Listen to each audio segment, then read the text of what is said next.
कि मुर्दा लोग मिशन नहीं कराते और जिंदा लोग मिशन को रुकने नहीं देते। प्यारे साथियों, जो लोग मजाक उड़ाते थे कि नौजवान क्या करेंगे, उन्हीं नौजवानों ने 2024 में उत्तर प्रदेश के अंदर अपना लोहा मनवाने का काम किया और आजाद समाज पार्टी का मेंबर ऑफ पार्लियामेंट दिलाने का काम किया। ये आपकी बहुत बड़ी चीज है, ये आपकी बहुत बड़ी चीज है। मैं बधाई दूंगा। यहाँ की टीम भी गई थी, अपने मेहनत करके पैसा जुटाया था वहां, और मैं स्पेशली बहुजन समाज के साथियों में भी दलित पिछड़े मुस्लिम समाज के भाइयों का धन्यवाद दूंगा, क्यों दूंगा मैं आपको बताना चाहता हूँ।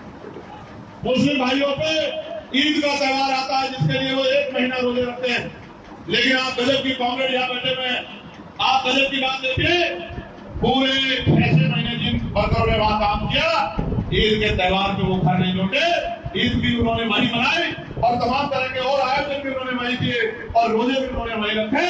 लेकिन उन्होंने कहा हमारी ईद तो कब मनेगी जब हमारी मेहनत से 4 जून को रिजल्ट आएगा 2024 को, और हमारा भाई सांसद में लोकसभा का सदस्य बनकर जाएगा और पूरे देश के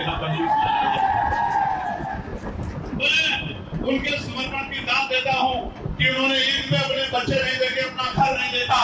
लोग खुदाई कराते हैं, पेंट कराते हैं, बच्चों के कपड़े बनाते हैं, मिठाइयाँ बांटते हैं, उन्होंने मिठाइयाँ नहीं बांटी, बच्चों के कपड़े नहीं बनाए, उन्होंने पेंट नहीं करा, जो पैसा अपने पास था उसको जोड़ के मिशन में लगाया। इसी को कहते हैं आंदोलन, इसी को कहते हैं तहरीक। मैं धन्यवाद दूंगा उन साथियों का जिन्होंने जान तक मेरी मदद की थी। समाज साथियों, परिवर्तन सम्मेलन के जरिए हमारे बहुत सारे कर्मचारी यहाँ मौजूद हैं।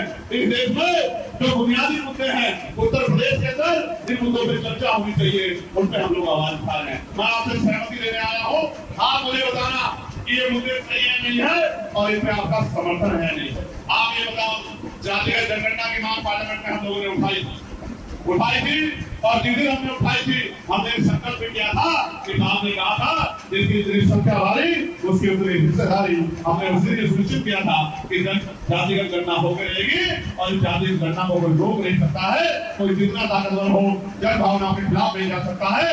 ये लोकतंत्र है, गणना होगी और होकर रहेगी। लेकिन सरकार ने जातिगत गणना के आदेश तो दे दिए, लेकिन आप ये बताओ जातिगत गणना के साथ साथ आर्थिक आंकड़े जारी होने चाहिए नहीं होने चाहिए, बताइए।